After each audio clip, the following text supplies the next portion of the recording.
Maailm süüdistab kristlasi, et me tegeleme autosugestiooniga, et me kujutame mingisuguseid asju ette.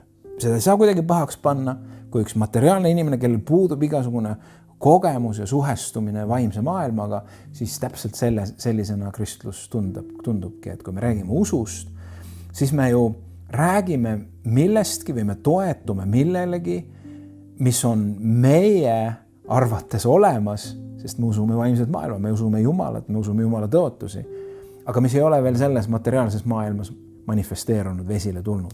Ja nüüd see, kes piirdub selle maailmaga, selle jaoks ei olegi seda olemas, siis see tundubki autosugestioonina.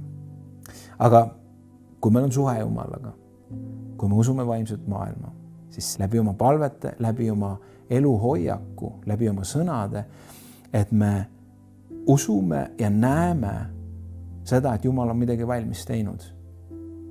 Ja isegi, kui ta selles maailmas ei ole meile silmaga nähtav, me otse kui tõmbame oma usuga ta sellest nähtamatust maailmast sellesse nähtavasse maailma.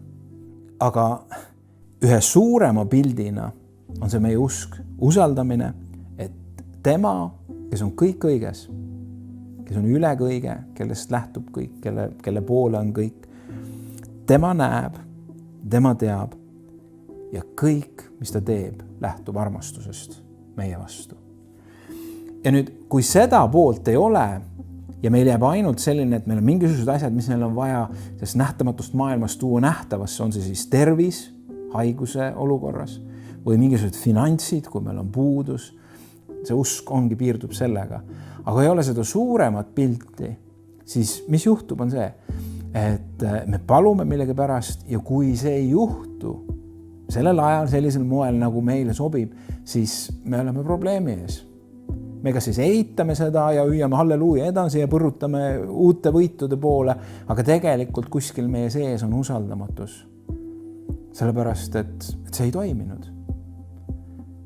Aga kui meil on see suur pilt, Jumal, kes teab, Jumal, kes näeb, Jumal, kes armastab, tal on ka suveräänne tarkus ja vägi otsustada ka nendes küsimustes, millal, kuidas, mis kujul ja kas ta neid asju esile toob sealt vaimsest maailmast. Nii et usk ei ole veenmine, vaid see on nagu istumine Jumala sülle, kes on kõike teadja, kes armastab meid, kes on kõik võimas.